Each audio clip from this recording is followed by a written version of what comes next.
শারিনা জাহান সায়রা এবং সাইবা জাহান সাইমা যমজ দুই বোন একই সঙ্গে একই ক্লাসে পড়ে উত্তরার মাইলস্টোন স্কুলে। 2025 সালের 21 জুলাই উত্তরার মাইলস্টোন স্কুলে যুদ্ধবিমান বিধ্বস্ত হওয়ার পর আগুনে পুড়ে যায় দুই বোন।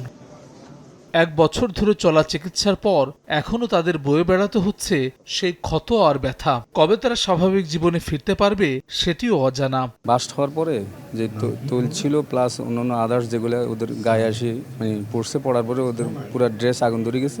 আগুন ধরার কারণে ওরা আর দৌড়াদৌড়ি করতেছিল, পুরো আগুন শরীর এবং ব্যাগে পুড়ে গেছে। মঙ্গলবার জাতীয় বার্ন ইনস্টিটিউটে মাইলস্টোন ট্র্যাজেডির স্মরণ সভার আয়োজন করেন চিকিৎসকরা। আহত শিক্ষার্থী, শিক্ষক, নিহত স্বজনরা স্মৃতিচারণ করেন সেদিনের বিভীষিকার। আমাকে আইসিইউতে কেন আনলে? এখানে তো তোমার অনেক টাকা খরচ হবে। আমি বলেছিলাম সমস্ত খরচ সরকার বহন করতেছে। আমি এমন একটা সন্তান হারিয়েছি যে এই কষ্টের মাঝে শুয়ে শুয়েও আমার কথা চিন্তা করেছে, আমাদের কথা চিন্তা করেছে। দুর্ঘটনার পর সে সময় দেশের চিকিৎসকদের পাশাপাশি যুক্ত হন যুক্তরাজ্য, সিঙ্গাপুর, চীন ও ভারত থেকে আসা বিশেষজ্ঞ চিকিৎসক দল। তাদের পক্ষ থেকে বক্তব্য রাখেন 4 দেশের রাষ্ট্রদূত। এই ইনস্টিটিউটের যা স্টাফ আছে, কি ওই সময় ওরা কি দিন দেখিনি, রাত দেখিনি, আর পুরো যাভাবে মানুষের প্রাণটা বাঁচতে পারে ওইটাই করেছেন উনি। স্বাস্থ্যমন্ত্রী বলেন, মাইলস্টোনের ঘটনায় আহতদের আরও উন্নত চিকিৎসা লাগলে সেটি সরকারের পক্ষ থেকে দেওয়া হবে।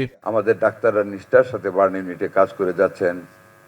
এরপরেও যদি আরও কিছু উন্নততর চিকিৎসারও প্রয়োজন হয়, আমাদের সরকার, আমরা পিছিয়ে থাকবো না। We must extend hour hands of cooperation to help this affected persons of babies. স্মরণ সভায় জিয়াউর রহমান ফাউন্ডেশনের vice president doctor Zubaidur Rahman বলেন, এই দুর্ঘটনা থেকে নেওয়া অভিজ্ঞতা চিকিৎসকদের যে কোনো জাতীয় দুর্যোগ মোকাবেলায় সাহস যোগাবে।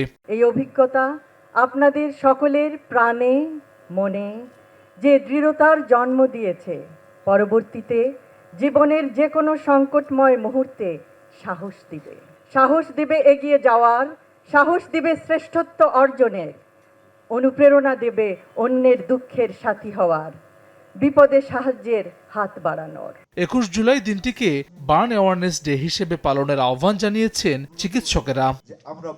হাসান ওয়ালি, সময় সংবাদ, ঢাকা।